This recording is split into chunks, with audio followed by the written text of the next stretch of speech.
오늘 우리에게 주시는 하나님의 말씀은 창세기 47장 20절에서 26절의 말씀입니다.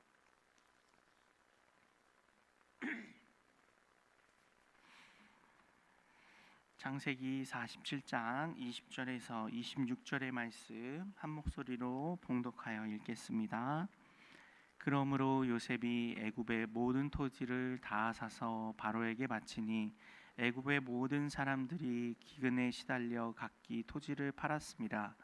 땅이 바로의 소유가 되니라. 요셉이 애굽 땅 이 끝에서 저 끝까지의 백성을 성읍에 옮겼으나 제사장들의 토지는 사지 아니하였으니 제사장들은 바로에게서 녹을 받음이라. 바로가 주는 녹을 먹음으로 그들이 토지를 팔지 않음이었더라.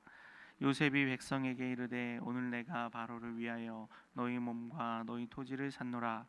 여기 종자가 있으니 너희는 그 땅의 뿌리라.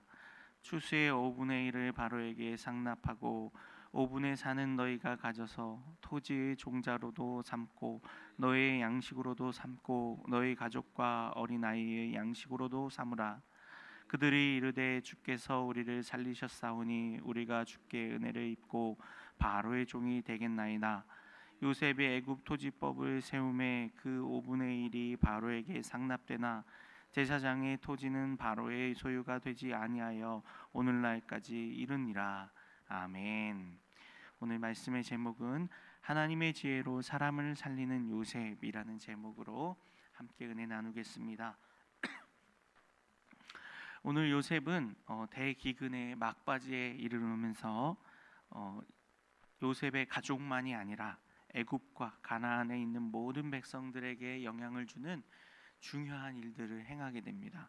그것은 우리가 보았던 것처럼 토지법을 개혁하고 그들을 또 바로의 종으로 이렇게 편입시키는 그러한 과정들입니다.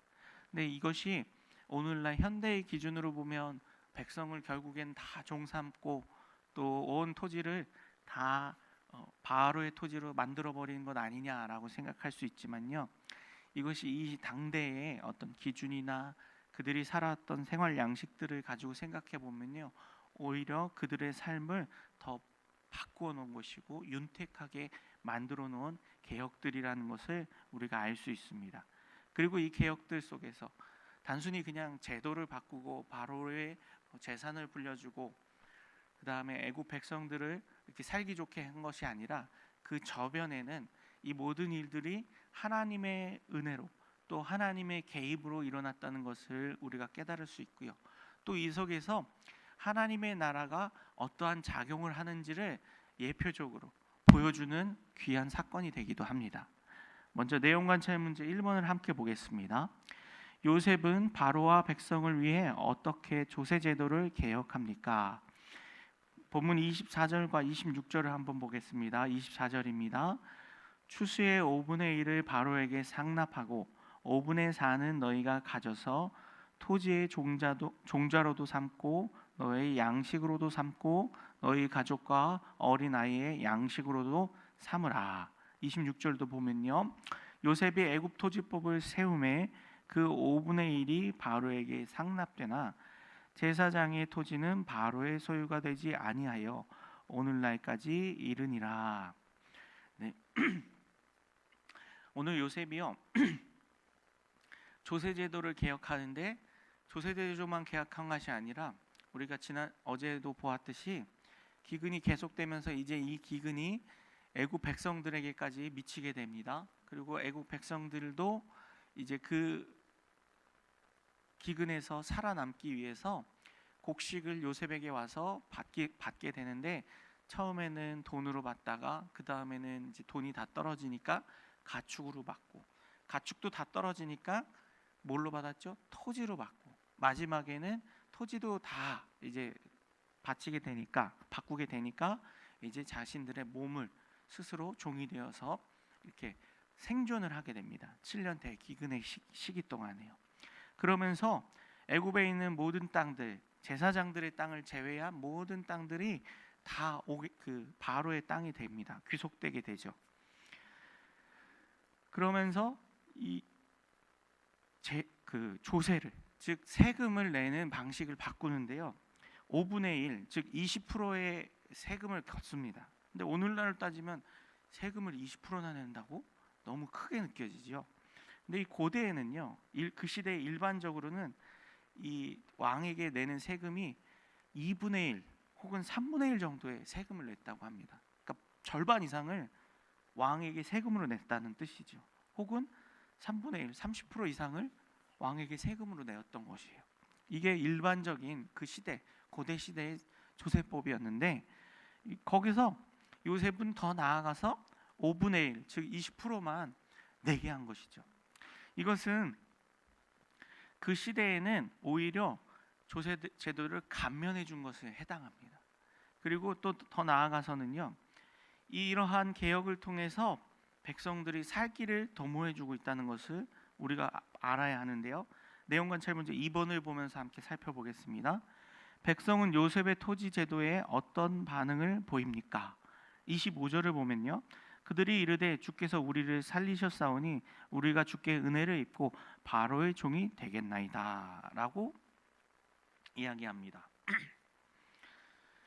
말씀드린 것처럼 만약 이 조세 제도가 백성들을 착취하는 제도였다면 백성들이 기뻐할 리가 없죠. 아무리 그들이 그 기근 동안에 생존할 수 있게 도와주었고 그렇게 자신들을 도와주었다 할지라도 이제 자신들의 모든 토지를 다 이제 왕에게 빼앗기게 된 상황에서 이러한 조세 제도를 했다면, 그들에게 불리한 조세 제도를 했다면 그들이 기뻐하거나 감사하거나, 그리고 오히려 자신들을 바로의 종이 되겠다. 여기서 바로의 종이라고 말하지만요, 사실상은 누구의 종이 되는 것이죠? 요셉의 종이 된 겁니다. 왜요? 요셉이 애굽의 모든 행정권을 관할하고 있고 이 모든 일들이 누구의 지혜에서, 누구의 덕분으로 나오게 된 것이죠? 요셉의 지혜와 요셉 덕분에 나오게 된 것이죠. 그래서 사실은 이 백성들이 감사하고 있는 대상은 바로가 아니라 요셉인 것이죠. 그리고 이 당대에는요, 스스로 경제적으로 자립할 능력이 없는 사람들은 자신을 스스로 종으로서 이렇게 팔았다라고도 기록되어 있습니다. 이처럼 애굽 백성들이 지금 이 요셉의 토지 제도와 또 조세 제도의 개혁을 반기고 있습니다. 왜 그럴까요? 이것이 단순히 백성들을 착취하고 백성들을 종 삼으려는 제도가 아니라 반대로 백성들을 살 길을 도모해 주고 있기 때문입니다. 무슨 말이냐면요, 일단 7년 대기근 동안 그들이 생존할 수 있도록 도와주었습니다. 요셉이. 그 기간 동안 요셉의 도움이 아니었다면, 요셉의 지혜가 아니었다면 기본적으로 많은 백성들이 어떻게 됐을까요? 죽었을 것입니다. 우리가 아사라고 얘기하죠. 굶어 죽는 것. 가장 비참한 죽음 중 하나가 굶어 죽는 것이라고 합니다. 그럼 비참한 죽음을 당해야 했는데 그 비참한 죽음에서 구원받았습니다. 구함을 받았습니다. 그리고 어제도 말씀드렸지만 그들이 가지고 있었던 돈, 가축, 토지 모든 게 다 이방적이고 우상적인 그 가치관 안에서, 그리고 세속적인 가치관 안에 묶여 있었던 자들이죠. 이것이 사라지면, 내가 가지고 있는 돈이, 내가 가지고 있는 토지가, 나의 재산이 사라지면 난 살 수 없어, 나는 제대로 된 인간이 될 수 없어 라고 생각하는 그런 세속주의적이고 성공주의적이고 결과론적인 그 생각들을 가지고 있었던 사람들의 생각이 어떻게 됐다고 그랬죠? 무너지게 만들었다고 했습니다. 내가 의지하고 그렇게 욕심을 내고 있었던 재산이나 물질들이 허망한 것이구나. 그러면서 무엇이 가장 소중하다는 걸 깨닫습니까? 생명이. 그리고 그 생명이 내가 여태까지 섬겼던 우상들, 태양신, 또 라일강신, 그 밖에 여러 애굽의 신들을 섬겼는데 그 모든 신이 아무런 도움도 주지 못하고 아무런 힘을 발휘하지 못하는구나. 그리고 오히려 이 7년 대기근을 예비하셨던 하나님, 그리고 그 예비하심을 통해서 사용하신 요셉이라는 그 하나님의 사람을 통해서 우리가 구원을 받고 생명을 보존할 수 있다는 것을 깨닫게 되었다는 것입니다. 이 속에 예표론적인 그 예표가 담겨 있다고 말씀드렸죠. 이 구조를 보게 되면 어떻습니까? 예수님의 모습이 보여집니다. 요셉을 통해서 세상의 권력이나 세상의 힘이나 물질이나 세상의 가치관, 우상들을 섬기는 그 모든 방식으로는 어느 하나도 구원받을 수 없는, 어느 하나도 생명을 건질 수 없는 그런 현실, 그러한 상황 속에서 오직 하나님이 택하신 백성, 하나님이 사용하시는 요셉을 통해서 이들이 구원을 받고 오히려 하나님의 그늘 아래로 들어오게 되는 현상을 보여주고 있는 것이죠. 여기서 이제 바로의 힘 때문에 바로의 종이 되었고 바로의 총리인 요셉이라고 우리가 보여지지만 그 속에 숨어 있는, 담겨 있는 하나님의 역사하심, 또 하나님의 일하심들을 우리가 예표론적으로 발견할 수 있습니다. 첫 번째는 지금 말씀드린 것처럼 그렇게 애굽 백성들이 그들의 삶의 그 생각들을 바꾸는 그러한 일들이 토지제도의 개혁과 이 모든 과정 속에서, 기근의 과정 속에서 일어나게 됩니다. 그리고 그러면서 이들이 바로 이 바로라는 왕, 즉 바로가 사용한 총리 요셉의 그늘 아래, 보호 아래 들어오게 됩니다. 어제도 말씀드렸지만 이 기근 기간에 백성들이 개별적으로 개인이 가축을 키운다든지 토지를 갖고 있어도 비가 내리지 않고 경작할 수 없는 토지를 가지고 있어서 그것을 유지한다는 것이 힘든 일이 되게 됩니다. 근데 그 모든 일들을 요셉이 감당하는 것이죠.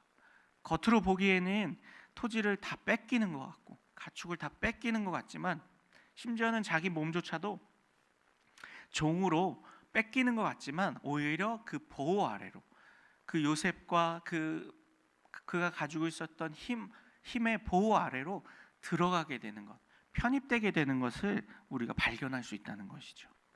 그래서 백성들이 이 일들에 대해서 감사하고 있는 것입니다. 영과 묵상 문제 3번을 이어서 보겠습니다.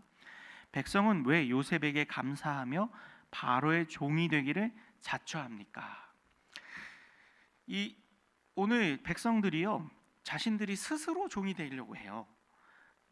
요셉이 그들에게 기근 기간 동안에 돈을 받고 가축을 받고 토지를 받고 토지마저 다 바꾼 사람들은 몸까지도 그 종으로서 삼으라라고 했는데 오늘 본문에서 토지 개혁을 통해서 이 토지 개혁이 단순히 그냥 토지를 뺏고 착취하는 것이 아니라 반대로 그들의 삶을 윤택하게 만드는 것. 기존의 그 시대 당대에는 일반적으로 2분의 1 혹은 3분의 1 오히려 더 많은 세금을 물리던 그런 시대 상황 속에서 세금이 감면되는 것이었고요. 첫 번째는.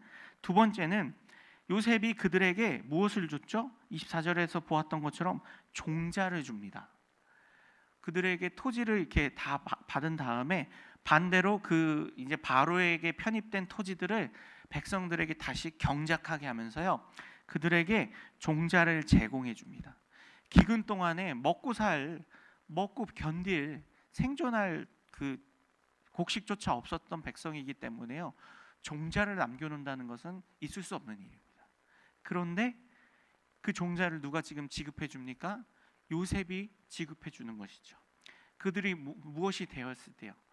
그 요셉의 종이 되었을 때, 바로의 종이 된 자들에게 이제는 편입되어서 바로의 땅이 된 그 땅을 오히려 돌려주고, 그리고 그들에게 다음 생을, 이제 기근이 끝난 다음에 그 이후의 삶을 도모할 수 있도록 종자까지 제공해 주면서 그들의 삶을 오히려 살아날 수 있는데, 다음 그 기근 이후를 도모할 수 있게끔 기반을 마련해 주고 있다는 것입니다.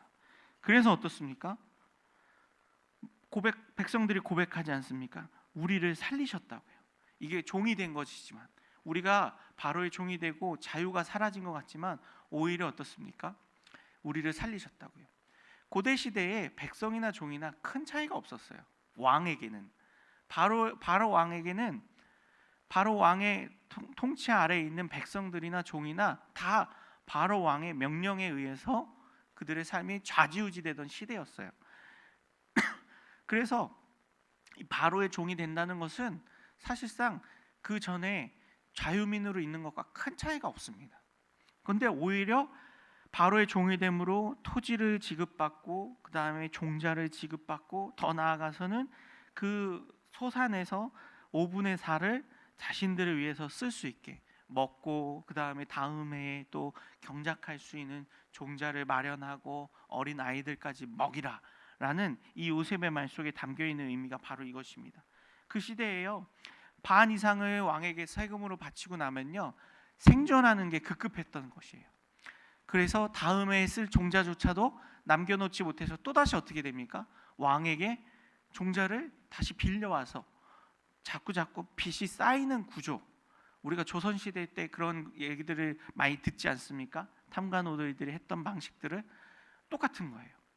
그렇게 오히려 종자도 남겨놓을 수 없을 정도로 가락에 세금으로 다 뺏기고 남은 그 절반의 식량으로 겨우 목숨을 연명하던 그 시대 상황 속에서 요셉은 오히려 5분의 4를 너희가 가져서 80%를 너희가 가져서 너희가 그 삶을 계속해서 도모해가고 유지할 수 있게 해줬다는 것. 이러한 모든 그 개혁 정책과 요셉의 그 베풀어준 은혜가 있었기 때문에 백성들은 오히려 감사하고 있고 오히려 바로의 종이 되는 것을 자처하고 있는 것이죠. 그리고 우리가 여기서 보게 되면요, 요셉이요, 이 백성들이 기간 동안에 어떻게 했습니까? 21절에요, 백성의 성읍들로 다 들어오게 했어요. 겉으로 보기엔 종이 되어서 들어온 것 같지만요, 그것도 뭐예요? 성읍이라는 보호막 아래에 살게 하는 것이죠. 요셉이 있는 성읍과 그 이외에 애굽의 전역에 있는 성읍들 안으로 백성들이 들어와서 이 기간 동안에 그 성읍 밖에서 이방 민족의 침입이라든지 그런 위험으로부터 보호받을 수 있는 그러한 장치를 마련해 준 것이기도 해요. 그걸 어떻게 할 때 그 성읍으로 들어올 수 있을까요? 바로의 종이 되었기 때문에요. 즉 말씀드린 것처럼 이 안에 하나님의 나라와 하나님의 그 은혜 안으로 들어오는 구조가 보여집니다. 이것이 대상이 바로일 뿐이지 이 구조 속에는 무엇이 있습니까? 하나님의 은혜가 있고 하나님의 보호하심이 있다는 것을 우리가 또한 발견할 수 있는 것이죠. 느낀 점 4번입니다. 요셉이 사람을 살리는 지혜로운 제도를 세우고 하나님께서 주신 권위를 바르게 사용하는 모습에서 무엇을 느낍니까? 하나님이 주신 지혜와 은혜를 어떻게 써야 하는지를 느끼게 되는 것입니다. 요셉은요, 우리가 아는 것처럼 늘 하나님이 함께 해주셨습니다. 그리고 애굽 바로 왕의 꿈을 해석하는 지혜도 하나님이 주셨습니다. 그리고 나서 총리가 되어서 그 7년 대풍년 기간에 많은 곡식들을 저장하고 7년 대기근을 준비하는 그런 지혜도 발휘했습니다. 그리고 나서 이 7년 대기근이 되자 본문 성경에서는 그 이야기가 누구에게로 집중되었었죠? 야곱의 가족으로 집중되었었습니다. 그래서 많은 장을 할애해서 요셉의 형제들과 야곱의 가족들이 애굽으로 정착하는 이야기들을 우리가 보았습니다.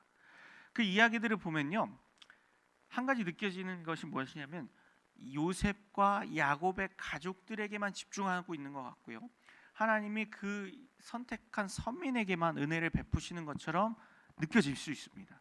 근데 짧지만 오늘의 본문 47장의 본문들을 보면서 우리가 느끼는 것은 무엇입니까? 그 하나님의 지혜와 은혜가 요셉과 야곱의 가족에게만 해당되는 것이 아니라 애굽과 가나안에 있는 그 지역에 있는 그 시대에 사는 모든 사람들에게 동일하게 적용되고 있다는 것을 보게 됩니다. 말씀드린 것처럼 오늘날의 기준으로 보면 모든 일들이 이해가 안 되죠. 평등하지 않은 것 같고 공평하지 않은 것 같고 너무 과한 것 같은 세금 제도인 것처럼 보여집니다.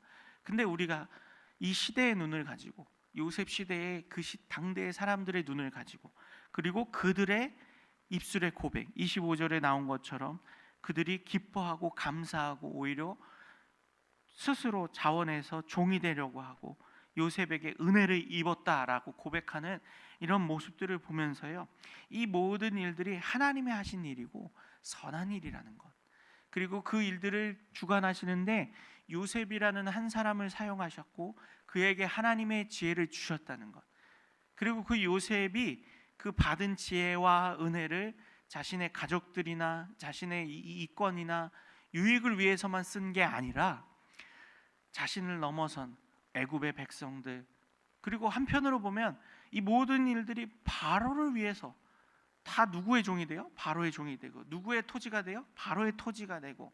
그래서 바로 좋은 일 하는 거 아니야 라고 생각할 수 있지만요, 바로라는 어떤 상징적 인물일 뿐인 것이죠.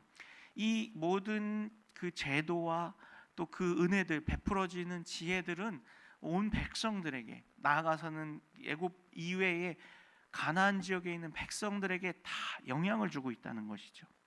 그렇습니다. 하나님이 오늘 저와 우리 성도님들에게 지혜를 주시고 은혜를 주시고 기적과 같은 형통을 주시는 이유는요, 한 사람 잘 먹고 잘 살라고 주는 게 아니에요. 우리 자신이 입신양명하고 자기 자신이 그냥 잘 되는 것만 우리는 항상 집중하려고 할 때가 많습니다. 그러나 하나님은요, 그런 은혜를 주시는 것이 무엇입니까? 흘러가게 하려고요. 애굽의 백성들을, 그들은 다 뭐예요? 하나님을 섬기지 않는 이방 족속들이에요. 그럼에도 하나님은 그들에게 은혜가 흘러가게 하려고. 그리고 그렇게 은혜가 흘러감을 통해서 무엇을 깨닫게 될까요? 애굽 백성들이 진짜 하나님, 참 신이 누구인지, 참 하나님이 누구이시며 우리가 진짜 그 노력하고 진짜 사모해야 될 것이 밭이나 짐승이나 돈이나 우리 자신의 입신양명이나 잘 살고 안락함이 아니라 하나님이시다, 우리의 생명을 구원하는 하나님이시라는 것을 깨닫게 하시려는 하나님의 방식이라는 것이죠. 그래서 우리는 이러한 하나님이 주신 은혜들을 하나님의 방식과 하나님이 원하시는 곳으로 사용할 수 있어야 됩니다. 그 지혜가 내 안에 머물거나 나 한 사람 잘 되는 것에만 그치는 것이 아니라 하나님이 원하시는 하나님의 백성들, 그들이 믿지 않는 자들이라 할지라도, 하나님을 경외하지 않는 자들이라 할지라도 그렇게 하나님이 은혜를 주신다는 것을 우리가 깨달아 알아야 합니다. 그러한 힌트를 또 주는 게 어디냐면요, 오늘 본문을 보다 보면요, 이 애굽의 은혜 안에, 이 그 요셉이 베풀어 준 지혜 안에 들어오지 않은 유일한 계급의 사람들이 있습니다. 누구죠? 제사장들입니다. 그들은 왜요? 그 시대적으로 봤을 때 이들이 기득권층이고 제사장들 층의 토지까지도 그렇게 바로의 토지로 편입시켜 버리면 반발이 일어날 수도 있습니다. 정치적으로는요. 근데 영적으로 보게 되면 무엇입니까? 애굽의 제사장들은 변화될 여지가 없는 자들인 거예요. 그들의 심령은 이미 우상에 너무 깊이 빠져 있고 우상 숭배에 너무 찌들어 있는 자들인 것이죠. 그리고 바로가 주는 녹을 먹음으로 인해서 하나님이 주는 은혜의 안으로 편입될 수 있는 기회들이 없는 거예요. 그래서 그들은 뭐예요? 두 번이나 언급되죠. 편입되지 않았다고요. 종이 되지 않았다고요. 아까 말씀드린 대로 하나님의 그 은혜 안으로 편입되는 영적 구조로 보게 되면 우상을 섬기고 하나님을 경외치 않는 자들은 어떻게 됩니까? 하나님의 은혜 안으로 들어올 수 없는 거예요. 하나님의 은혜가 열려 있지 않아서가 아니라 그들의 마음이 닫혀 있기 때문입니다. 이러한 구조들을 우리가 함께 살펴볼 수 있어야 합니다. 결단과 적용 5번입니다. 하나님께서 주신 지혜와 지위의 권한을 잘 사용하지 못했던 적은 언제입니까? 하나님께서 맡기신 자리에서 지혜로 충만한 일꾼대의 위기를 기회로 살리기 위해 무엇을 실천하겠습니까? 지금 우리가 있는 자리도 또 하나님이 주신 자리이며 지금 맡겨주신 감당하게 하신 일들도 하나님의 지혜를 발휘해서 풀어가야 할 일들입니다. 그래서요, 지금 다니는 직장이나 학교나 일터나 사업체들이나 또 그리고 만나는 모든 사람들은 그저 우연히 만나거나 세상 사람들이라고 치부해 버릴 것이 아니라 하나님께서 나에게 하나님의 지혜를 사용하게 하시는 환경이고 사람들이라는 것, 그들에게 하나님의 은혜와 사랑을 나누어 주고 보여줌으로 그들도 하나님의 은혜 안으로, 하나님의 구원 안으로 들어올 수 있게 하는 것이 오늘 우리에게 맡겨주신 사명임을 기억해야 할 것입니다. 그렇게 우리가 하나님의 전파자가 되어야 합니다. 꼭 복음을 직접 전하고 말로써 하나님을 알리고 예수님을 알리는 것도 필요하겠지만 꼭 그런 방식이 아니라 할지라도 내가 다니는 직장, 학교, 나와 만나는 사람들, 내가 있는 그곳에서 하나님의 지혜를 가지고 베푸는 인생, 삶의 모습, 또 하나님의 사랑을 전하는 모습, 때로는 내가 희생되기도 하고 내 이익을 내려놔야 할 때도 있지만 그런 것들, 그러한 하나님의 삶의 방식과 지혜들을 보여줌으로써 그 사람들이 우리의 모습을 통해서 하나님을 느끼고 경험하고 하나님의 은혜 안으로 들어올 수 있다는 것을 기억하며 오늘 하루의 삶 속에서도 그 하나님의 지혜와 은혜를 나누며 사는 저와 우리 성도님들 되길 소망합니다. 오늘의 기도 함께 읽겠습니다. 하나님께서 주신 지혜를 따라 모든 일을 감당하게 하셔서 사람을 살리는 데 쓰임 받게 하소서. 아멘.